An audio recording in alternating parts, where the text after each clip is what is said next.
generalizations. I mean, I'll give you an example. If you watched CNN before coming to Turkey, you probably would have canceled your trip because they made it appear that this whole country was in revolution.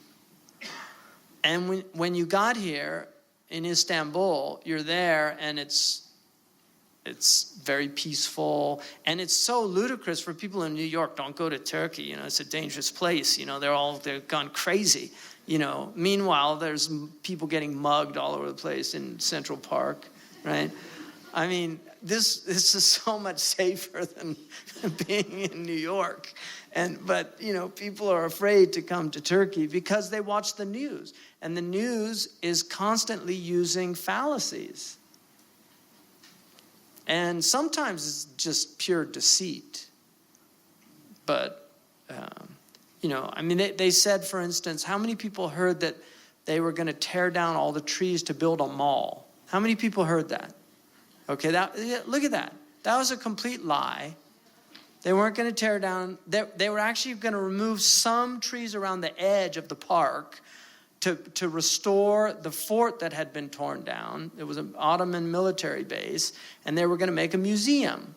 They weren't building a mall, right? So it was this kind of, this massive, you know, this insane liberal capitalism gone mad. Turkey's on steroids. They're going to turn everything into malls. No, they were going to preserve the trees, make a museum, and the so-called mall was actually cafes around the area for people to enjoy the place.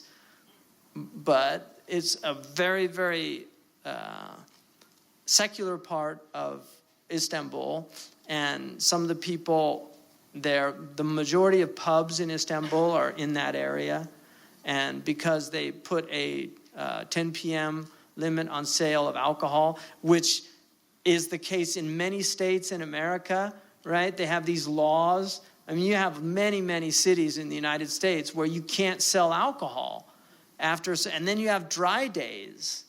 It wasn't that long ago before we had dry states, right? So this whole idea that, you know, no, you can't do that.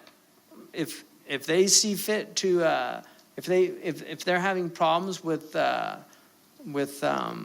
disorderly conduct because of the sale of alcohol, then that's part of what public order is. You have to succumb to the public order.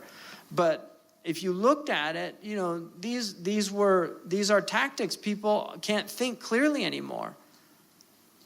They showed a picture of 1.5 million people, and CNN said, this was a protest against the president. No, it was actually a protest for the president, a demonstration for the president, and then CNN retracted that a little later and said, whoops, we made a mistake. That was actually a pro-presidential.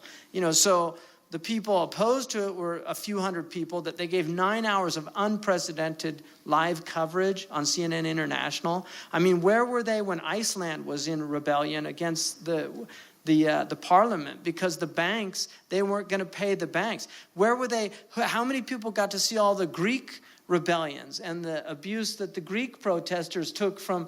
I mean, you know, you need the tools of thinking in the modern world because you're up against a massive propaganda machine.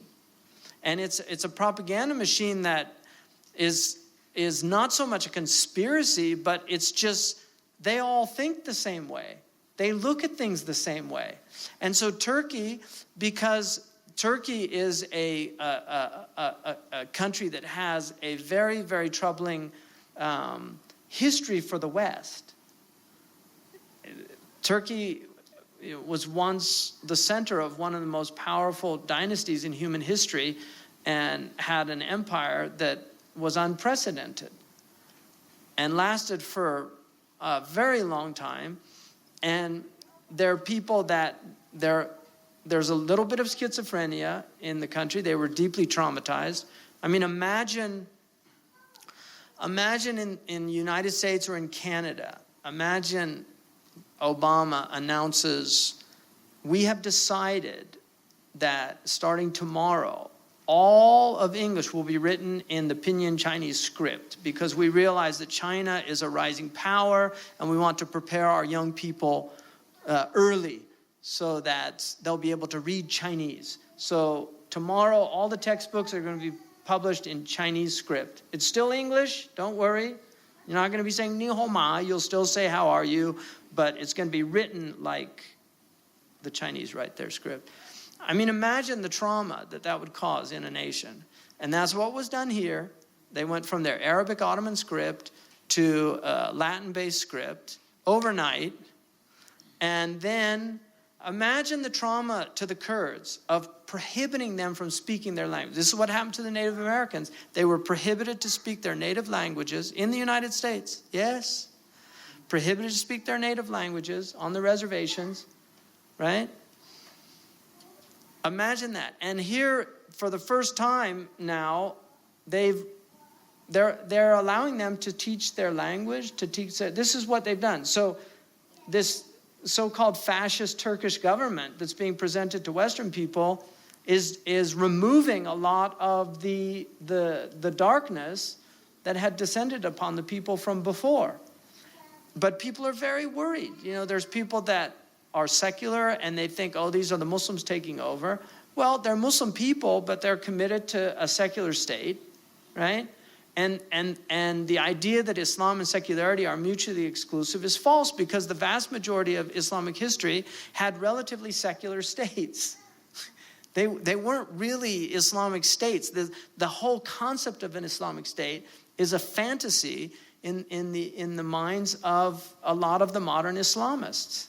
But if you actually study Muslim history, that you will find, yes, Islam was the state religion, but the states functioned just like a secular state functions, because religion actually has very little to do with the running of a state. Building roads has nothing to do with what madhab you follow. You know, oh, that's a Hanafi road. No, that's a madhab. Right? The madhab means road in Arabic, but madhab is a school, is a metaphor taken from the real madhab, which is a road. No, a road is, you can build it from stone, you can build it from asphalt, you can build it from concrete, and that's just what you want is honesty, you want vetting, you want transparency. Those are secular ideals as well, right?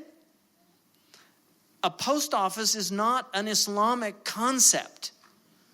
Right? You don't need, we need Islamic stamps. Yeah, you can put the head of, like Muslims had La ilaha illallah on their coins. Okay. In America, they have kind of La ilaha illallah, tawakkalna ala Allah. That's, right? I mean, that's okay. America's a secular state. It still has tawakkalna ala Allah, right? So that's okay. You can have, in God we trust. It's not, you can be secular and still trust in God. It's okay, right? Municipalities are not, you know, the water doesn't, I need a Hanafi, you know, they call it Hanafiya in Arabic. I need a Hanafiya. This is a Maliki Hanafiya. No, you don't need, you just need a Hanafiya. You just need a water, right, tap that works. And that's municipalities, and all you want is some honest guy in there. If he's a secularist who's honest, fine. If he's a Muslim who's honest, fine. As long as the water gets there, it's been purified, it's not going to make you sick, right? Seriously, think about it. The vast majority of government just does not relate to religion. It just relates to common decency. And that's why you can live in, I mean, if Muslims were literally taken from like 8th century Syria or Palestine and dropped into Norway, they would think that, you know, it was like the caliphate of Umar ibn Abdul Aziz. Like there's so much social justice. They would be amazed at how much social justice are in these Scandinavian countries. They're secular countries. So this whole idea, but no, you have to have had punishment. You know, this is what, so Islam is reduced to, there's 4 agreed upon had punishments, 13, there's debates about, you know, even apostasy laws, all these things, they're all debated. There's nothing fixed in stone. And then the Prophet ﷺ, he said, "Idra'u al-hudud mastata'tum." Avoid implementing penal punishments as much as you're able to. No, we want cut. Let's get these hands cut off. You know, I mean, if you implemented had punishment for theft, you couldn't shake hands anymore. You wouldn't be able to shake hands. Everybody'd be like, you know, nice to meet you, right? I mean, from the president all the way down to the street sweeper, man. We would. Am I making this up?